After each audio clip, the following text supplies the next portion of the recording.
اگلی آیت جو ہے یہ آیت الکرسی کہلاتی ہے، کیونکہ اس میں اللہ تعالیٰ کی بادشاہت کی کرسی کا ذکر ہے۔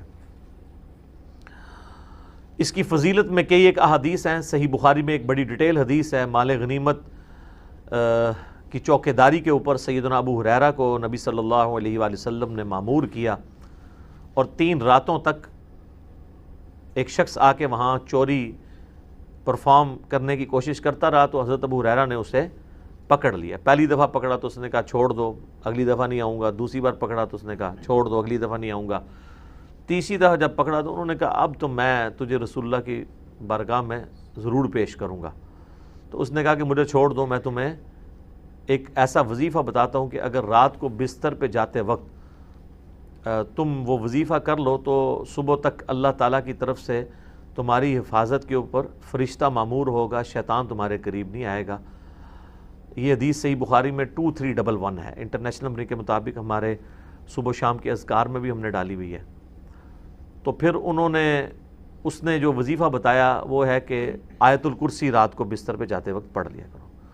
تو حضرت ابو ہریرہ نے اس کو چھوڑ دیا۔ نبی علیہ السلام ہر موقع پہ جب وہ صبح بتاتے تھے تو نبی صلی اللہ علیہ وآلہ وسلم فرماتے تھے وہ جھوٹا ہے، آج پھر آئے گا۔ تو خیر وہ بھی سمجھدار تھا، وہ تیسری دفعہ جب جھوٹا ہے وہ چوتھی دفعہ آیا نہیں ہے۔ تو تیسری دفعہ حضور نے کہا کہ 3 دنوں سے تمہارا جو آنے والا وہ مہمان تھا نا، وہ شیطان تھا جو انسانی شکل میں آیا تھا، ہے وہ جھوٹا ہے لیکن اس نے بات سچی کی ہے۔ تو یہ ایک اصولی بات ہے کہ سچی بات اگر جھوٹا بھی کرے تو اس بات کی تصدیق کر دینی چاہیے۔ تو وہ آیت الکرسی کا وظیفہ مل گیا۔ اسی طریقے سے سنن نسائی الکبریٰ میں اسی کی ایکسٹینشن ہے۔ سنن نسائی الکبریٰ کے اندر ایک حدیث ہے، امام نسائی نے اس میں ایک چیپٹر باندھا ہے عمل الیوم واللیلہ، وہ سنن نسائی الکبریٰ کا چیپٹر ہے۔ اس میں انٹرنیشنل نمبر کے مطابق ہے یہ 8017 نمبر حدیث، حاکم میں بھی موجود ہے اس کا کچھ حصہ 2064، کہ جو شخص صبح کے وقت آیت الکرسی پڑھ لے شام تک وہ اللہ کی حفاظت میں رہتا ہے شیاطین سے، جنات سے، اور جو شام کے وقت ایک دفعہ آیت الکرسی پڑھ لے صبح تک حفاظت میں رہتا ہے۔ تو یہ اللہ کا شکر ہے کہ جو لوگ فجر اور مغرب کی نماز پڑھ رہے ہیں وہ آٹومیٹکلی آیت الکرسی پڑھ لیتے ہیں۔ اب جس نے فرض نماز کے بعد آیت الکرسی پڑھ لی ہے نا، اسے دوبارہ سے یہ ذکر کرنے کی ضرورت نہیں ہے، وہ اس میں امپلائڈ ہے، وہ شامل ہے، دوبارہ کر لیتا تو بہت اچھی بات ہے۔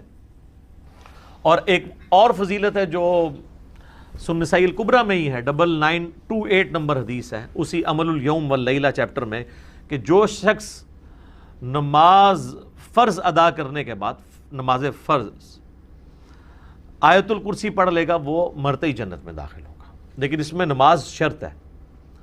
تو یہ بھی ایک فضیلت ہے اس اعتبار سے۔ اس کی ایک ضعیف سند بھی ہے سنن کبریٰ البیہقی میں مولا علی سے، اس میں الفاظ یہ ہیں کہ وہ آیت الکرسی کسی سے گفتگو کرنے سے پہلے پڑھ لے،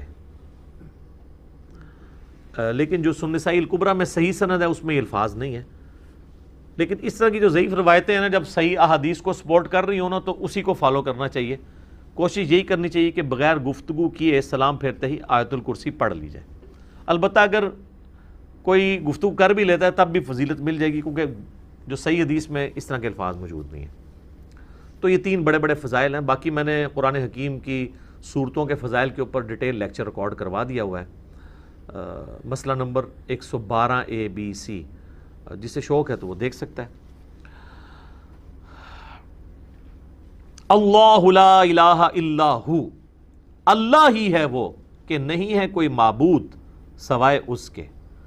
الحی القیوم، وہ خود سے زندہ ہے اور باقی سب کو قائم اسی نے رکھا ہوا ہے، سب کو زندہ رکھنے والا وہ ہے، باقیوں کی زندگی اس سے مستعار ہے، اس کی زندگی حقیقی ہے، اپنی ہے۔ لا تأخذہ سنۃ ولا نوم، اور اس کی زندگی اتنی کامل ہے کہ نہ تو اسے اونگ آتی ہے اور نہ نیند۔ ہماری زندگی آپ دیکھ لیں ناقص ہے، ہم 24 گھنٹے کے اندر ایک دفعہ ضرور مر جاتے ہیں۔ موت نیند کی بہن ہے نا، اسی لیے آپ دیکھیں آپ کو جو رات کو سونے کی دعا سکھائی گئی ہے صحیح بخاری میں، اللہم بسمک اموت و احیا، اور اللہم باسمک اموت و احیا، دونوں الفاظ درست ہیں۔ تیرے نام سے زندہ ہوتا ہوں اور مرتا ہوں.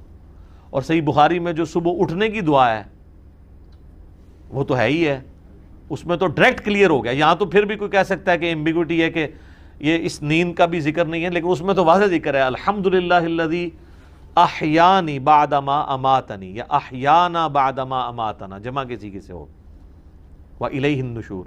تمام تعریفیں اس ذات کے لیے جس نے ہمیں مرنے کے بعد دوبارہ زندہ کر لیا.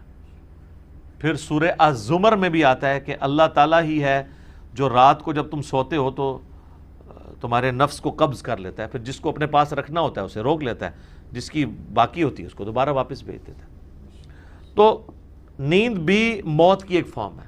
ہماری جو زندگی ہے وہ بھی ناقص ہے, ہم ڈیپینڈنٹ ہیں اللہ کے اوپر اس اعتبار سے کہ جب چاہے وہ سانس روک لے, اور اس اعتبار سے بھی کہ 24 گھنٹے میں ہمیں ایک دفعہ سونا ہی پڑتا ہے, ادروائز آپ اگلے 24 گھنٹے.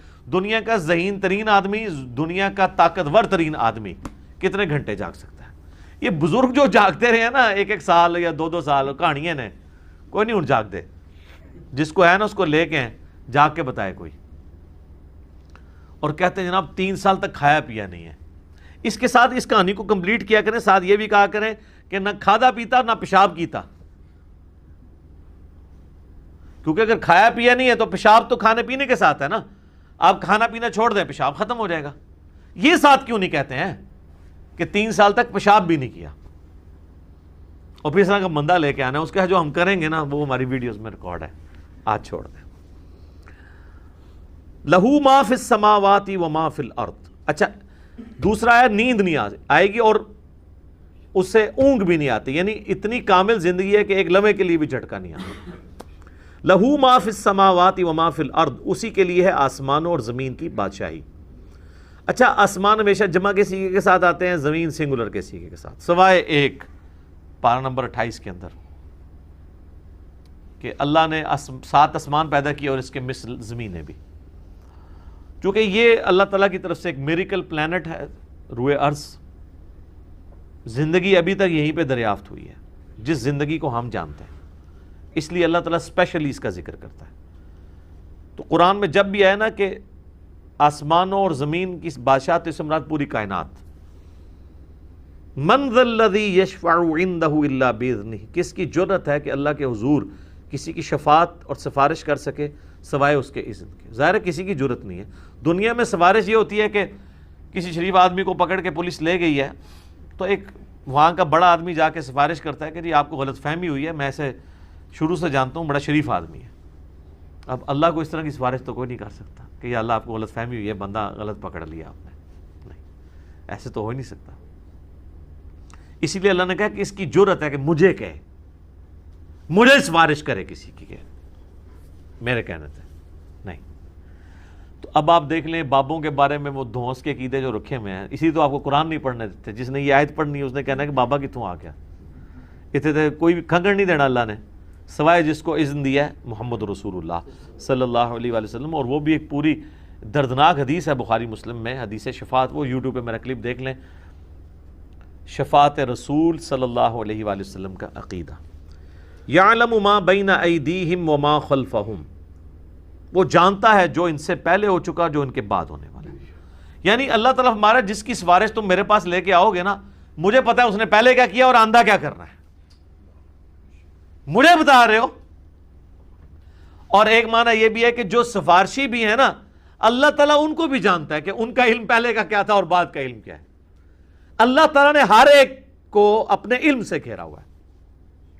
وَلَا يُحِيطُونَ بِشَيْءٍ مِّنْ عِلْمِهِ إِلَّا بِمَا شَاءَ, اللہ کے علم کو کوئی نہیں گھیر سکتا سوائے اللہ تعالیٰ جس کے لیے چاہے تو اس کے اوپر کوئی علم آشکار کر لے.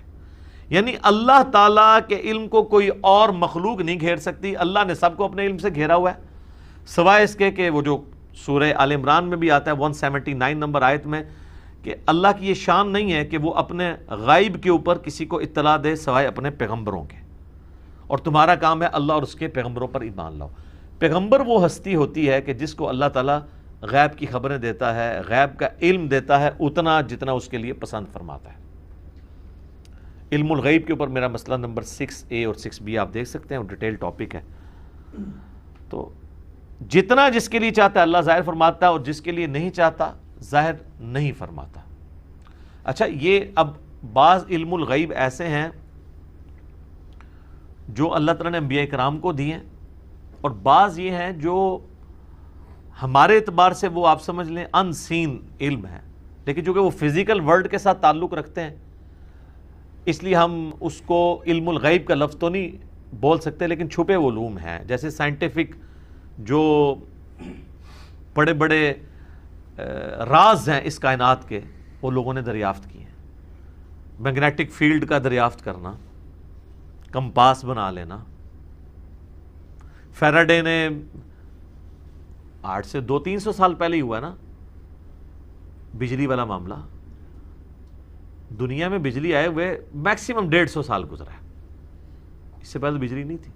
تو ایک انسان پہ اللہ نے راز کھولا ہے نا کہ اگر کسی کنڈکٹر کو میگنیٹک فیلڈ کے اندر موو کیا جائے تو اس میں وولٹیج پیدا ہو جاتی ہے، ای ایم ایف انڈیوس ہو جاتی ہے۔ یہ فیراڈے کو اللہ نے راز سمجھا دیا نا، نیوٹن کو کئی ایک چیزیں باتیں سمجھا دی، آئنسٹائن کو سمجھا دی، تیل زمین سے نکل آیا، گھڑی بنا لی، اتنی ساری چیزیں ہیں، جہاز بنا لیے، جیٹ انجن بنا لیے۔ تو یہ اس کائنات کے راز اللہ تعالیٰ لوگوں پہ کھولتا ہے۔ وسع کرسیہ السماوات والارض، اسی کی کرسی نے آسمانوں اور زمین کو گھیرا ہوا ہے۔ ولا یؤودہ حفظہما، اور اللہ تعالیٰ کو زمین و آسمان کی حفاظت کرنا کوئی مشکل نہیں ہے، تھکا نہیں دیتی یہ چیز۔ وہو العلی العظیم، اور وہ بہت بلند ہے اور عظمت والا ہے۔ اچھا یہاں کرسی عین ممکن ہے کہ کوئی فزیکل کرسی ایگزسٹ کرتی ہے، اور عین ممکن ہے کہ یہ بات محاورتاً ہو رہی ہے کہ اللہ تعالیٰ کی بادشاہت اس سے مراد ہو، کیونکہ قرآن میں کئی ایک چیزیں محاورتاً بھی استعمال ہوئی ہیں۔ اس کے اوپر یہ جو اہل حدیث کی طرف سے جہمی ہونے کا فتویٰ فوراً لگا دیتے ہیں، یہ غلط ہے۔ بعض جگہ وہ خود بھی تعویلات کر رہے ہوتے ہیں، جیسے سورہ قصص کے اینڈ پہ آتا ہے کہ ہر چیز کو فنا ہے سوائے اللہ کے چہرے کے، تو سارے اہل حدیثوں نے ترجمہ کیا ہے یہاں چہرے سے مراد اللہ کی ذات ہے، تو تعویل تو وہ بھی کر رہے ہیں۔ یا قیامت والے دن اللہ کے سائے کے سوا کوئی اور سایہ نہیں ہوگا، 7 لوگ اس سائے کے نیچے ہوں گے، بخاری مسلم میں آتا ہے، تو وہاں اہل حدیث بھی کہتے ہیں یہاں مراد عرش کا سایہ، اللہ کا سایہ مراد نہیں۔ تو اس طریقے سے اگر کوئی تعویل کرتا ہے اس طرح کے معاملات میں، جہاں پہ ممکن ہو، جہاں پہ ممکن نہ ہو وہاں پہ نہیں کرنی چاہیے۔ مولانا مودودی تو دونوں طرف گئے ہیں کہ عین ممکن ہے کرسی ہو، اور عین ممکن ہے کہ اس سے مراد ایک محاورتاً بات ہو کہ اللہ کی بادشاہی نے گھیر رکھا ہے ہر چیز کو، اور اس کی یعنی صرف اللہ تعالیٰ نے یہ بنا کے مخلوق چھوڑ نہیں دی، بلکہ اس کی حفاظت بھی اپنے ذمہ لی ہوئی ہے۔ اور وہ ایسی حفاظت نہیں ہے کہ کوئی اللہ تعالیٰ کو مصروف ہو گیا کہ اتنی مخلوقات پیدا کر کے اب کیا کرے گا، وہ ایسا نہیں ہے، بلکہ وہ اللہ تعالیٰ نے پہ کوئی گرا نہیں ہے اس کی۔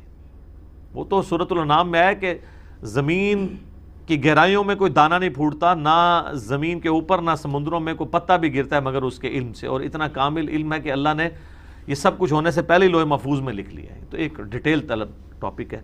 وَهُوَ الْعَلِيُّ الْعَظِيمُ، اور وہ بلند ہے اور عظمت والا ہے۔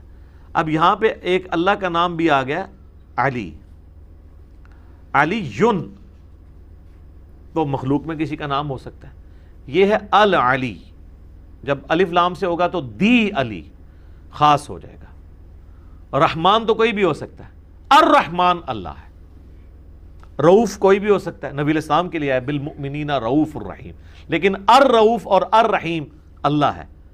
صرف رؤوف اور رحیم سورہ التوبہ کی آخری آیات میں نبی علیہ السلام کے لیے بھی ہے۔ تو یہاں پہ بھی علی سے مراد بلند، عظمت والا، یعنی اللہ تعالیٰ اپنے عرش پہ مستوی ہے جیسا کہ اس کی شان کے لائق ہے، اور اپنی شان کے اعتبار سے بھی